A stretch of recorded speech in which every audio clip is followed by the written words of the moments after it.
All right, well, good afternoon. We are going to get started. My name is Stephanie Mueller, and I am the Membership and Events Coordinator with the Greater Medina Chamber of Commerce and the coordinator for the Medina County Safety Council.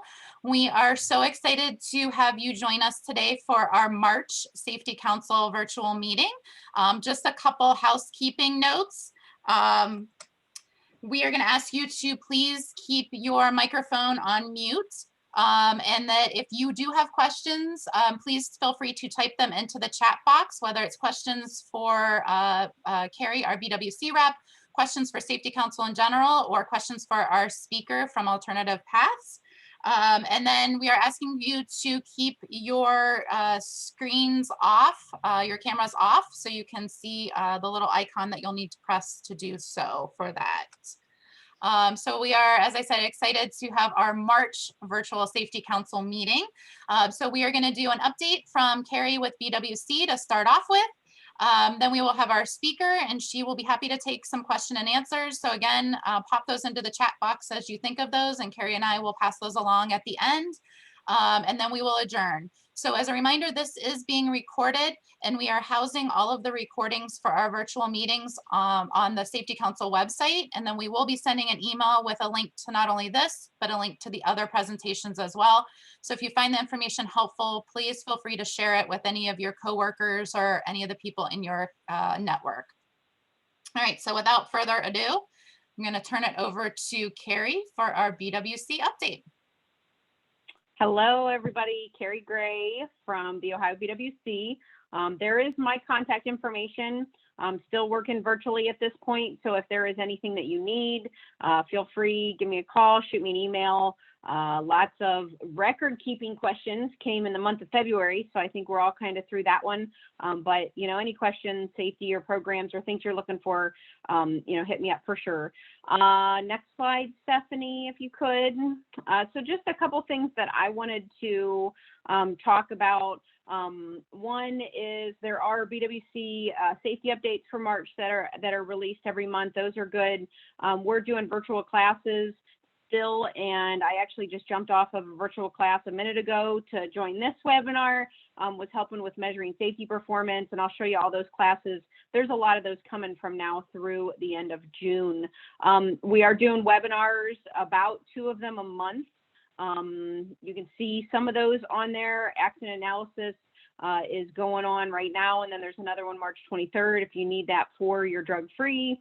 There's like controlling cost strategies ones April 13th, and engaging millennials April 20th. And then I have one in May. I know there's 2 in May as well. So those are coming up. Those are always out there, and you can always watch those replay just like you can for our meetings. Now the next slide is going to show you, actually, no, I'm wrong. I had something I threw in here, something different. So I've been getting a lot of questions just over the last little bit, the last couple months or so, you know, hey, we're trying to do our safety training. You know, we're trying to figure out a different format. We want to do it a little bit differently. And so I was going to hit up you guys as a membership. You know, a couple questions to you. One, are you still doing safety training, your in-house safety training, like your fire extinguisher, bloodborne, all the stuff you're supposed to be doing? You know, has it changed? What does that training look like now? So I've heard a couple unique different ways that folks are doing it. You know, some folks are doing the training virtually, like we're talking right now. Some folks are doing, you know, more meetings, smaller groups. That's something I see real common. I've heard from some folks that are doing almost like a drive-in type of theme. Folks will sit out. It's going to work nicer as it gets warmer, but they'll be outside and they have some way to project their voice, or a speaker conference, phone call, or something. So I just wanted to hear from you if you guys are doing anything different for training with COVID and trying to meet all the requirements that we have to meet. Just curious as to how you're doing it. So if you're doing something unique, just shoot me an email. Let me know how you're doing it. If you found something really creative, because I know there's a lot of folks out there that could use that information. So that was one thing I added in here. Now, the next slide is a list of all the classes. I will have Stephanie send out the flyer with the notice of this email that looks like this, because I know that's really small and I wouldn't expect you to write all that down. But we do have all these virtual classes available between now, and those are through the end of May. So there's a lot of classes. Again, those are virtual, so you're doing them on WebEx, but they're pretty interactive. You know, I'd much rather be doing them in person, as I'm sure you would, but, you know, still good information being conveyed, and they're going pretty well. So know that one. Let's see, is there one more slide on there? Yeah. So we do have HASCOM mini micro videos. That's a newer thing that's available out there to help you do your HASCOM training for your new employees, or if you're doing refresher training. And that is, I know Stephanie sent that out last month, but if you're looking for a little help with your HASCOM training, we have those available. The next slide shows written templates and safety talks that are available through the BWC, and like the lockout tagout one just got published since our last meeting, so that is new. The last thing that I wanted to mention before I turned it over to Devan is, if you hadn't noticed, yesterday OSHA released their national emphasis program on COVID. And so they said back in January that they were going to release a standard.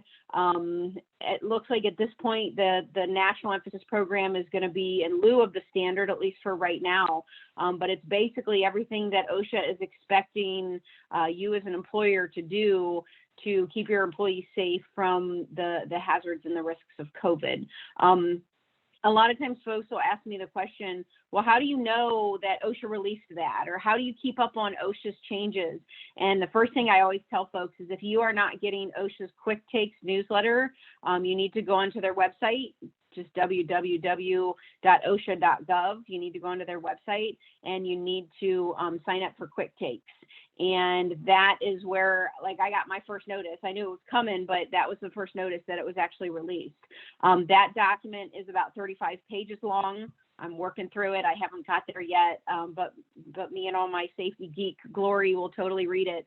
I'd recommend it. I'm sure we'll have some summaries and stuff like that coming out, but just know that it is now a truly citable program, or a citable, you know, even though it's not a standard, they can cite for COVID specific issues now, rather than using the general duty clause, or just respirators, which is what they had been doing. So know that that's coming out, or that has come out. That is effective, I believe, immediately. Like I said, I've just started reading it, but something that you might want to check out for sure as we're going.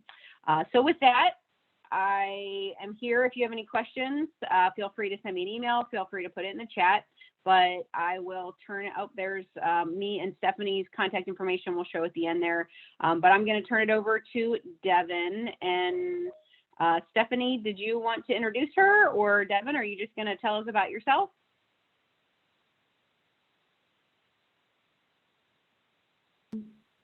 Oh, there you go. I'm just kind of telling you a little about myself. So my name is Devan Althen, and I am the prevention specialist with Alternative Paths. So I typically go out in the community and I teach on suicide, drug addiction, and gambling addiction. Today, I was asked to talk about like mental health and wellness and things like that. So I'm going to try and share my screen for you guys, and we'll go ahead and get started.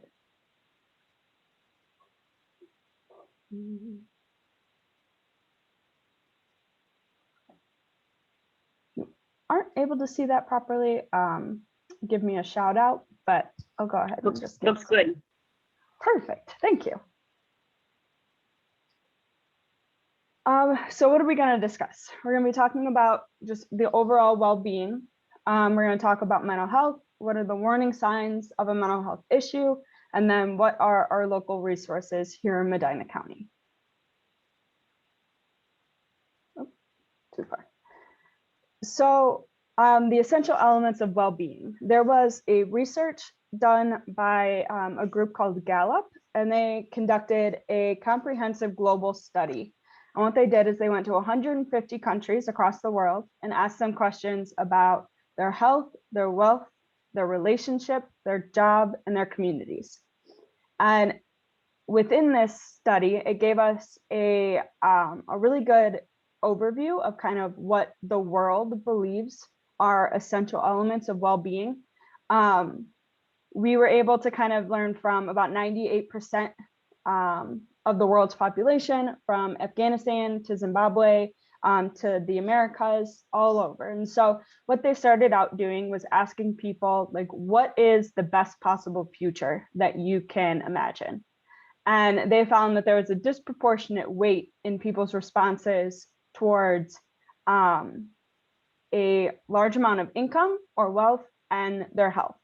And as the researchers were kind of reviewing this, they figured that this probably had to do with the fact that we're able to look at our bank account and know how much money we have. We're able to measure our height and our weight and our heart rate and all of that. And so our income and our health is really able to be tracked or measured over time, but we're not really able to measure the quality of our career or if we're having healthy relationships and things like that. So the studies, researchers actually kind of shifted the way that they started to research this topic. And so as the research shifted, they found that there were 5 elements that people really kind of honed in on when they were talking about the well-being of themselves in general. And so the first one was their career well-being.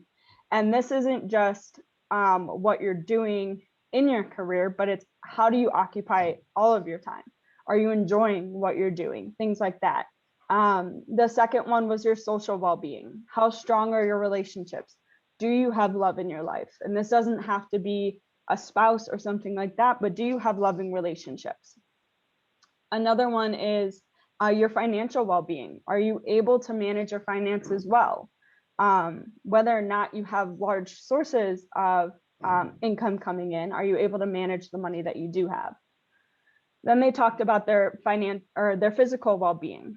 Are you in good health? Are you able to wake up and have enough energy just to do the things that you want to do every day? And then the last one is your community well-being. Do you feel like you have like this sense of engagement with the people that you are living with, the people who you go and see every day?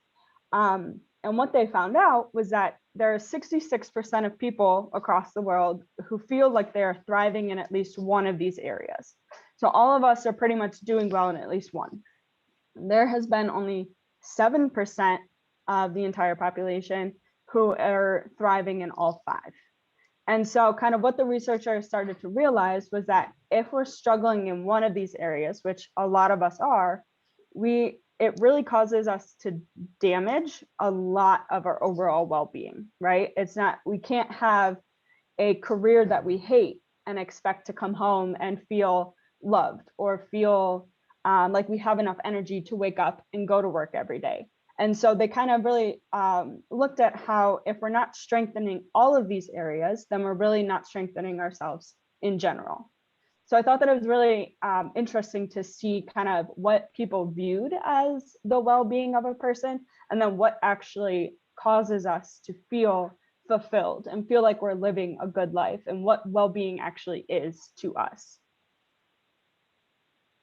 So then I started to look at different inventories. And so when I talk about this life stress inventory, I know this is very small, so I don't expect you guys to try and read it or anything like that. I will actually send out this one and another one with the email that will be sent out afterwards.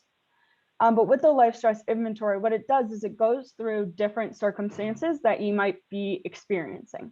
And so when it talks about stress, a lot of times we think of stress as something that's negative. We think about the deaths in the family. We think about losing the job. We think about somebody going to jail, things like that. But there's also positive stress that is still stress. That's getting married and having to plan a wedding. That's having a child and now learning how to care for a newborn. That's having your in-laws move in with you because they can no longer take care of themselves. Going on vacation and planning, where am I going? How am I going to have enough money? What are we going to eat? Where are we staying? All of that. And so this inventory is basically a way for us to kind of look at, okay, what are the stressors that are happening in our lives right now? And kind of where does that fall within the overall stressors of life? And as you add up the points, they say that if you have about 150 or less, you have a very low chance of kind of developing any sort of health related stress induced issue. if you have points from 150 to 300, there's probably about a 50% chance that if it stays within that number, you might experience some sort of health issue within 2 years. And if it's over 300, then it's pretty much a predictor, an indicator for them that there's probably a lot of stress that needs to be kind of worked through. And as I was looking at this, I realized that if I were to have taken this last week compared to this week, my numbers would have been drastically different. I would have had a lot less numbers on my stress inventory last week than I do this week. And so it fluctuates throughout the year tremendously. And so I want to be able to send you guys this so you guys can kind of just do an inventory of your own life. And then there's also another one that I will send out for you, which is a wellness self-assessment. And it talks about, there's 6 or 7 different areas, but it's anything from your emotional wellness to your occupational wellness to spiritual wellness. And then after you kind of go through that and score yourself, then it kind of walks you through, okay, how do we assess? What do we want to do to move forward? How are we going to strategize changing our lives? And so I think that this was a really good one of just helping us to kind of make sense of what we need to change, instead of just saying, yeah, okay, I have a lot of stress. Now, what do I do? So when we have stress, how does that affect our body, right? So there's acute stress and then there's chronic stress. And if we have acute stress, that's usually very short-lived. It's a way that helps us manage danger. This could be us skiing down a very steep slope. This could be us slamming the brakes on our car to avoid going into some sort of head-on collision, or having a fight with your partner. And a lot of times this stress will dissipate quickly, and it can happen when we are going into dangerous situations, or it can happen when we're super excited about something. But then there's also chronic stress. And so the chronic stress is obviously lasts for a much longer period of time. This is us having money problems. This is us not being in a healthy relationship. This is us having trouble at work. And this is any kind of stress that goes on for weeks or months on end. And that we typically become so used to living in chronic stress that we no longer recognize that it is stressful. And so that's actually one of the things, as I was looking at the inventory, was something that I realized, that I just got so used to living in this sense of a stressful situation that I never realized how much stress was actually in my life. So when we have chronic stress, if we don't find the proper ways to manage them, then it can lead to a health problem. These health problems can be anything from high blood pressure, diabetes, depression, obesity. And so I talk about the chronic stress right now because we're all living through a pandemic, right? It is coming down, and we're starting to go back into normal lives, but we all felt the stress, the anxiety, the grief that came with worrying about COVID-19, whether somebody close to us got sick, whether it was that we were an essential worker, but whatever it was, we were all feeling that kind of chronic stress, and that obviously does a lot to our bodies. So one of the things that it can cause is not only a physical illness, but also a mental illness. So what is a mental illness? A mental illness is a condition that affects someone's feeling, thinking, mood, or behavior.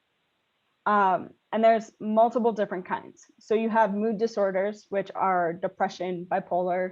You have anxiety disorders, which can be generalized anxiety. It can be separation anxiety disorder.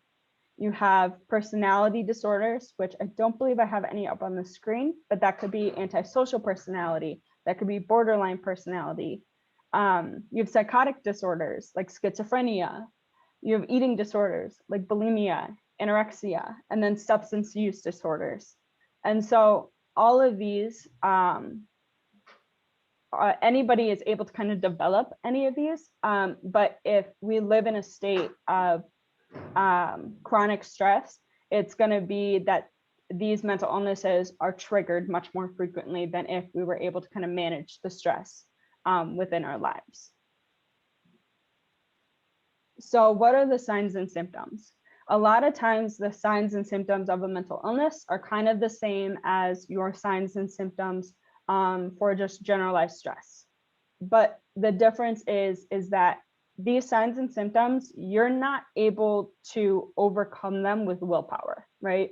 We can't sit there and kind of fix a lot of these things on our own because it's a chemical imbalance in our brain and not just us being a lazy person or something like that, right? So that's why willpower isn't what's going to fix it. And so when we talk about the signs and symptoms of mental illness, it could be somebody is feeling sad or down. This could include crying spells for no apparent reason, not being able to tell you what it is that is making them feel so bad. Excessive fears, worries, or extreme guilt. This could be feelings of worthlessness. This could be fixations on past failures, exaggerated self-blame or self-criticism. Those could all be signs or symptoms. And then you have extreme changes of mood in the highs and the lows. A lot of times we might see this with somebody who is battling bipolar disorder. And so you'll see somebody who is like in a very severe depression, and then in other points in their lives, you'll see them in a very high or manic phase and just being able to do a ton of things at one time. So noticing mood changes frequently in someone might be a symptom. Significant tiredness, low energy, problems sleeping.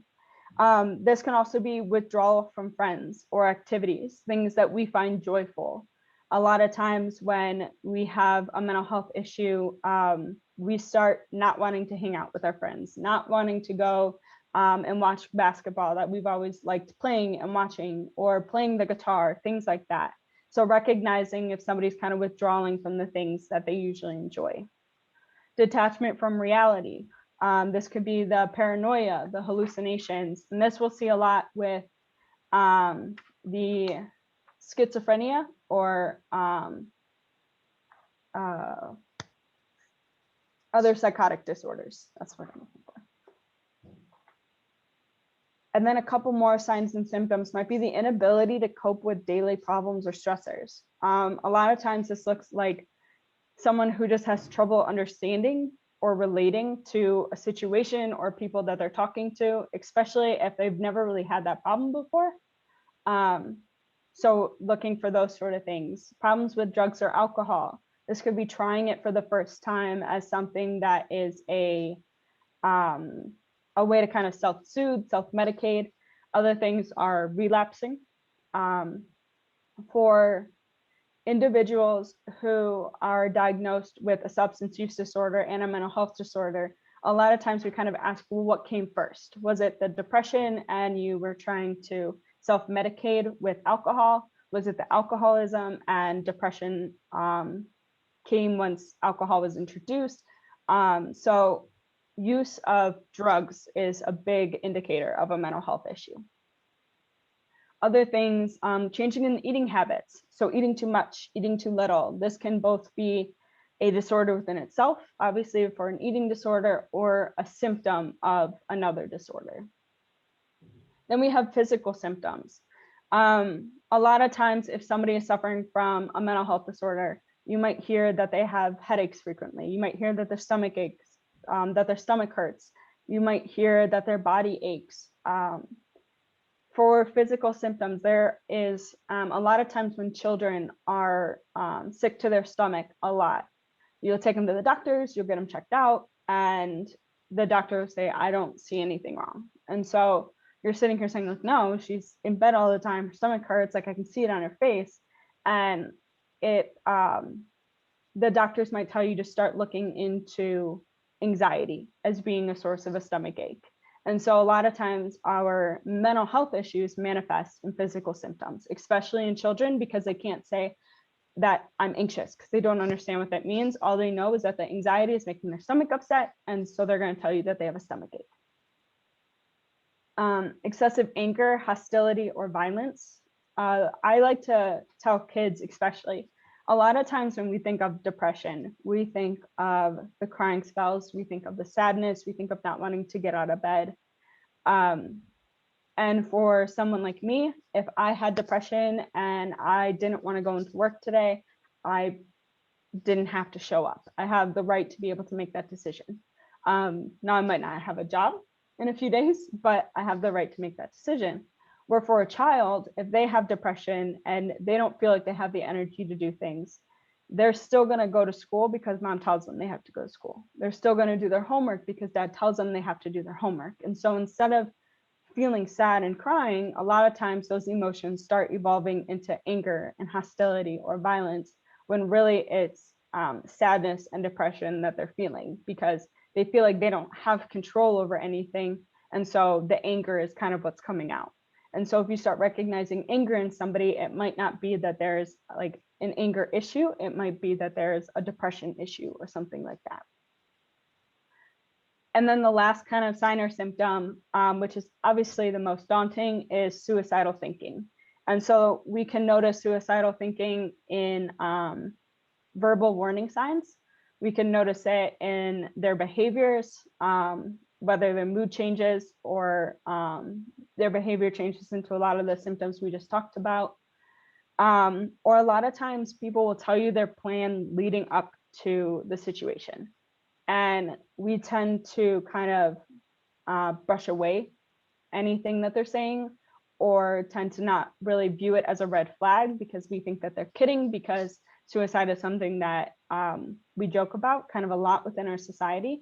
But making sure that we take serious consideration of anybody who has suicidal thinking or has mentioned anything about suicidal thoughts is very important. So when do we contact a medical professional? So reasons we might seek help could be that we have feelings of panic, and this could result as dizziness, rapid breathing, racing heart.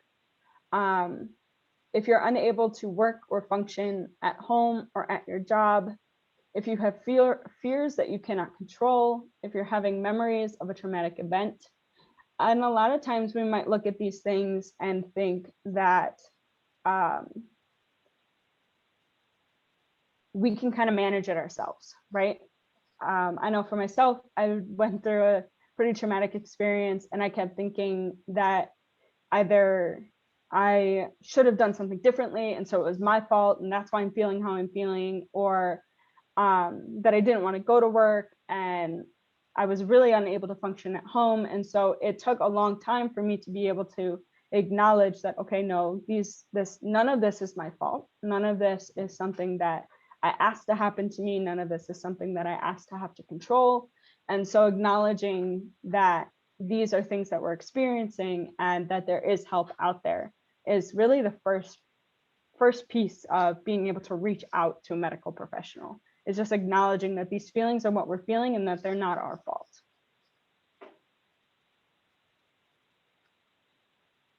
Potential treatments. If we reach out to a care provider, what kind of treatments might they recommend for us? The first one is obviously therapy, right? We all kind of know that we have talk therapy. There's a ton of different kinds of therapies, all of that. And so it's really important for us to find what works best for us. We might find a therapist and not connect with them at all, and that's totally okay.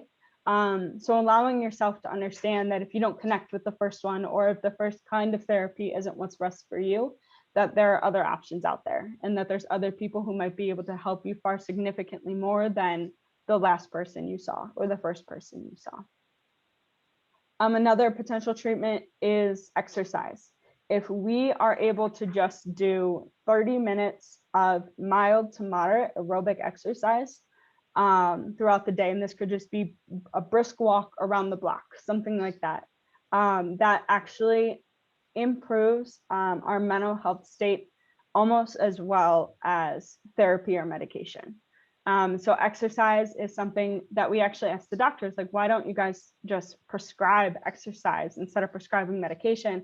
And a lot of times they say it's because they don't believe that patients will actually stick to that regimen. So it's not the same as just taking one medication a day or something like that. So understanding that exercise is a really good form of treatment. But obviously that there are different therapies and other things that might need to be included while exercise is being used. Another thing is nutrition. I don't know, I feel like a lot of people don't know this, is that so when your brain is producing its chemicals, right? There's a chemical called serotonin, and serotonin is one of the ones that is really affected when we have a mental health issue, especially like depression or anxiety, things like that. But when our brain produces the serotonin, it's actually housed in our gut. So our brain is producing it, and then it's stored in our gut, and it's affected by what we eat. So if we are not eating healthy foods, if we are not eating things that make us feel good, then all we are doing is disrupting the serotonin that is already disrupted and causing us to feel so much worse. So when they say you are what you eat, it's because the chemicals that cause us to feel good are housed in our gut, which is why we need to eat well. And then the last piece is medication. That could be a wide variety of different types, and you would need to see a doctor to be able to prescribe that for you. But there are times where medication is one of the necessary forms of treatment. So if that's something that you need, reaching out to either your primary care doctor or a psychiatrist are the two forms of being able to receive medication for a mental health issue. And then lastly, I just wanted to kind of give you guys some resources.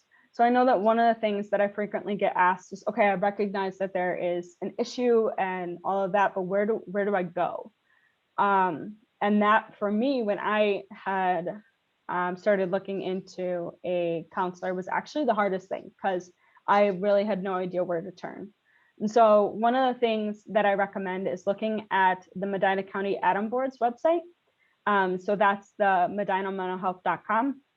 And if you go there, they have a ton of resources of mental health professionals in the county, substance use professionals in the county, suicide groups, or groups for individuals who have someone close to them who have a substance use disorder.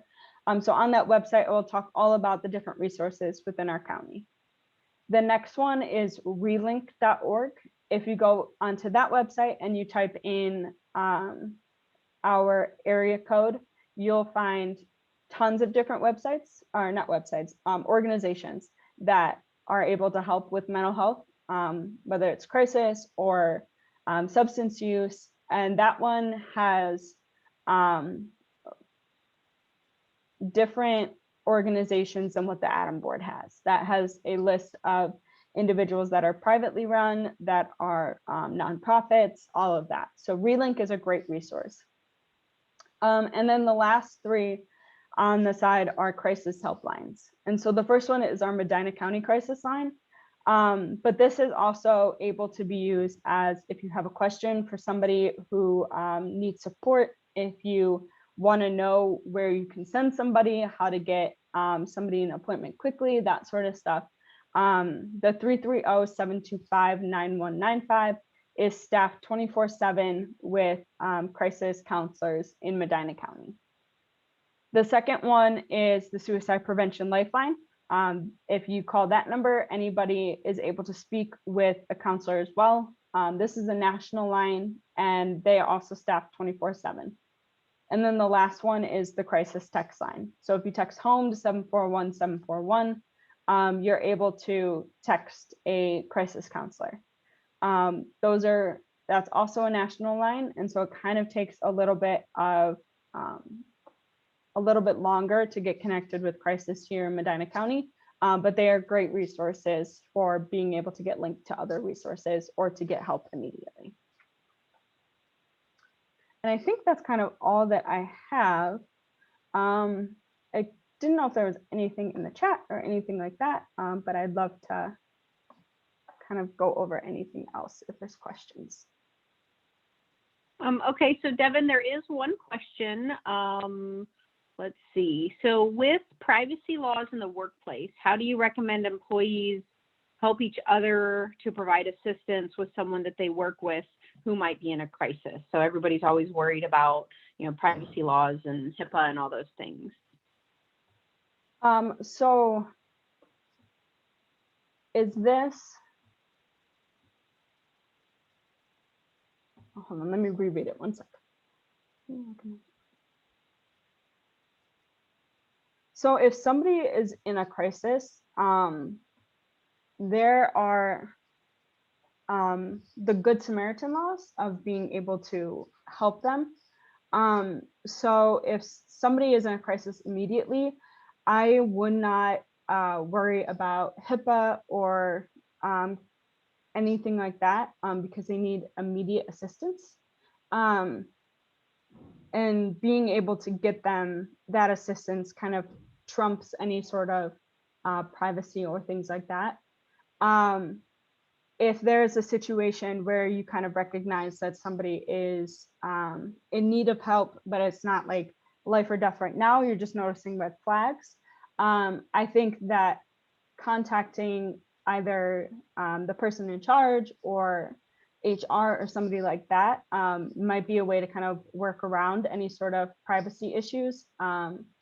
I think the most important thing is making sure that somebody knows that you're recognizing these red flags and that the right person who is able to address it can address it. Because we kind of always feel like, well, if I can't address it, then I don't know what to do next. And sometimes it's just acknowledging that, okay, I don't feel comfortable addressing it, which is totally fine, but this person is able to ask these questions, or the boss is able to ask it, the HR person is able to ask it, that somebody is able to kind of sit down and have that tough conversation with somebody that we might feel is in a crisis, is probably the first step, I would say, of kind of working around that barrier. Awesome. Okay. If you guys have any questions, go ahead and put those in the chat, and we'll definitely make sure we get those answered. I know, Devin, one thing that I've been asked before is, basically folks are concerned bringing up suicide to somebody because for some reason they think that that's going to all of a sudden make that person think about suicide. And it's like, well, that's, they're probably already thinking about it. Anything that you'd want to add with that or kind of stress that point? Absolutely. So a lot of us have kind of been taught that if we mention suicide, we're kind of planting the idea in their head. And I know for myself, I was taught that growing up as well. And what I've learned, I'm actually in charge of the Suicide Prevention Coalition. And so what I've learned through that work is that if you've thought about suicide for somebody else, right? If you're thinking like that the red flags that you're seeing might be leading to suicide, or that the weight that they're carrying because of the things that have happened in life might be something that could lead to suicide. If you've thought about suicide for that person, there's a very high chance they thought about it for themselves. And so I always tell this story. One of my best friends started a job, and every November is the anniversary of her brother's death. And so come November, things are a lot harder for her to kind of manage because of what time of year it is. And so it had been about 4 months. She just started this job, so everybody there was new. And she said she went to work one day, and she's like, Devin, I got asked a really weird question today. I was like, okay, what's that? And she was like, well, I was going into work, and one of the coworkers who had just met her said, I don't really know how to ask you this, so I'm just going to ask it. Are you thinking about suicide? And I was like, what would you say? And she was like, I told her no. And I was like, okay, well, how did you feel that she asked you that question, even though it was a no? She was like, Devin, I have never had somebody sit there and tell me, I am so worried about you, and that I have noticed all of these red flags, and I want to make sure you're here tomorrow. And so for her, it was like, I don't care that you just asked me about suicide. That showed how much you cared. And so my best form of advice for anybody is that, like, it doesn't matter the circumstance that it's in. All you're going to show is that you care about them so much that you want to make sure that they get the best help that they can possibly have. And so it's not gonna cause them to think about suicide or something like that. It's going to show them how much you care. Awesome. No, that's really cool. We did have another question. What resources are available to those without health insurance? Or I know some companies have employee assistance programs, but some don't. So what could folks do out there if they don't have those things? Definitely. So one of the things might be looking into the employee assistance programs, but the other thing is specifically on the Adam Board website, a lot of those companies go on a sliding fee scale. So if you don't have health insurance or your income is much lower than the normal income of where you live, going to check out like Alternative Paths or Ohio Guidestone, places like that, they do have sliding fee scales to allow everybody to be able to get care. Awesome. If anybody else has questions, we still got a little bit of time. Do you recommend, Devan, that employers do some sort of training on mental health, stress, mindfulness, whatever it is right now? I'm seeing that more than I've ever seen that just recently. Absolutely. I actually, so I teach on something called QPR, and it's a evidence-based program called Question, Persuade, and Refer. And it's basically, how do you teach the lay person to recognize mental health warning signs specifically to suicide? And then how do you then persuade them to get help? How do you, like, where do you refer them? All of that. And it's about an hour and a half. And what I've recognized is that I have been asked to give that training more times in the last 2 months than I have in 2 years of working. And so I know that places like the Developmental Board of Disability are realizing that it's not their workers that are being affected, but it's the family members who are taking care of those individuals have been across Ohio at a much higher risk for suicide. And so they kind of wanted to step in and acknowledge it before it starts being a problem here in Medina. And so I definitely recommend finding some sort of mental health presentation or something like that to be able to help those who are struggling, because COVID has taken a toll on all of us for sure. Definitely, definitely. Stephanie put the link for the Adam Board's website in the chat. So if that's something that you need, then that is there. Another question. Okay, this is a good one. So mental health issues seem to be stigmatized in our society. What can we do to help destigmatize mental health disorders so it just becomes a lot more accepted and people are willing to go get treatment? Absolutely. One of the things that I actually teach the kids on is that their generation, those that are in school right now, their generation is so much willing to talk about mental health than the older generations. I know when I was going in school, it still was very stigmatized. But the kids now, they are not afraid to come up to you and say that they're concerned about their friend. They're not afraid to come up to you and tell you that they are thinking about X, Y, and Z. And so I think one of the best ways to destigmatize it is to encourage the children to be able to use their voice, encourage them to reach out to their friends, encourage them to then, how do you get them the help and all of that. And I think the way we're going to destigmatize it is to not try and destigmatize it in our generations, but to try and destigmatize it from here on out. And so being able to teach the children that it's not a stigmatized topic and to not make it feel like that for them is the way that we're going to be able to destigmatize it moving forward. Awesome. Awesome. All right. Well, I am not seeing any more questions. If anybody has those, feel free to put them in the chat. Stephanie, anything that you have in closing?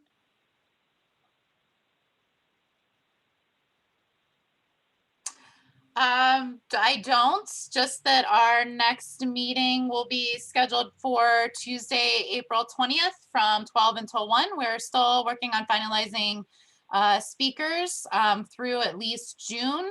I'm sure Carrie will share my sentiments that we don't know what will happen after June, starting in July for the next fiscal year with Safety Council. So as soon as we get direction from BWC, we will definitely let you know. We promise if the semi-annual reports will be collected in 2021, we will not let you not send one in. We will definitely be sending out details if we hear that those are going to be collected. Again, that's something else that we don't know right now. But I do appreciate a lot of you reaching out saying, hey, we didn't do it for 2020. I didn't get a notice. They were not needed for 2020. But we promise that we will not let you lag behind once all of that information comes up. So if you are not receiving our emails, please let me know. We want to make sure that you are on our list. First, check your spam and junk folder. Sometimes, unfortunately, they end up there. And then once you approve us as a safe sender, you will start receiving those. But if you aren't receiving them, just let me know. And we can definitely make sure that you're on the list and get back up to date. Awesome. That was wonderful, Devin. Thank you so much. For everybody that's still on here, if you look at the very bottom of your screen, you have a reaction button, so you could give a round of applause to Devin just by clicking the little hand on there. It'll show it up at the top left-hand corner. Awesome. So that is a fun feature of Zoom new. Thank you so much. That was great. Definitely something that we need in this time. And I wouldn't be surprised if somebody doesn't reach out to you and ask you more questions separately. So thank you so much, guys. Thank you for inviting me. I really enjoyed it. Yes, thank you. And we will send Devin's contact information. Look for an email today or tomorrow, again, with a link to this program, as well as a link to the other virtual meetings that we've had.